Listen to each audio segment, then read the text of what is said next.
She was a cover girl, and her name was Desire.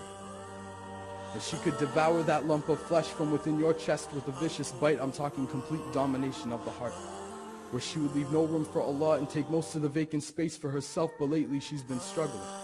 Something has been changing because guys aren't looking at her the same way they used to.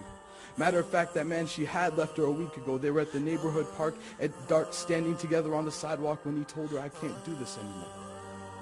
We were born Muslims. If I die right now, what happens to my soul?"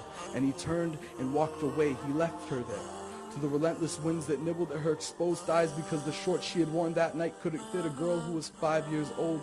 It was cold. Left to her own thoughts and memories, she begins to walk home. It flashes back to when she was 13.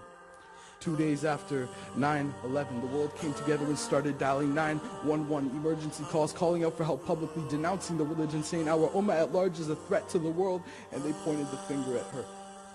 Told her she doesn't belong here, that the scarf that drapes around her face is a symbol of the apocalypse, that it makes her a terrorist. She should go back to where the Arabs live. So is it to anyone's surprise that every day in grade 9, she would get a ride to school, leaving behind parents who were proud of her dedication to her faith. But upon getting to class, she'd take off the hijab and let her hair fall down her face. She didn't want to be an outcast.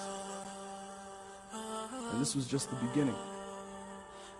Because at the age of 16, she started collecting glamour magazines. Wasn't sure who she was in regards to her identity, but it says here that maybe it's Maybelline. Dressed her full of makeup and fake stuff. Her mom and dad loved her. They begged her to wake up. Remember who you are, darling. No matter what you've done, your identity is not lost till Allah turned back, but she ignored the call. Continued on her free fall into a deep desire and love for this all the world, which grabbed her by the throat, had her spiraling into emptiness and confusion. The voice in her brain begged her, please, make it stop, and she wanted to. But the evil forces had battled away all conviction of good, so her attitude was that of ingratitude. A once faithful hijabi, swallowed whole by this multitude of societal issues, and when she thought it couldn't get any worse, she met a boy.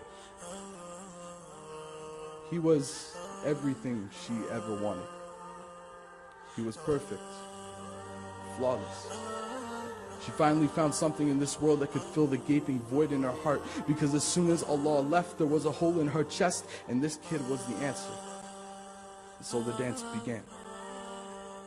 She could have followed the hadith, but instead she followed him.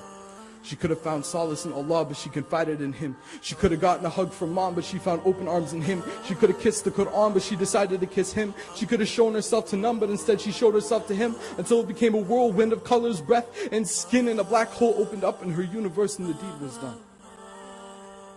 Even herself exposed like camera films in the sun, like the film they'd recorded of her and him. There was no turning back. And that's when she snaps out of her sunken memories.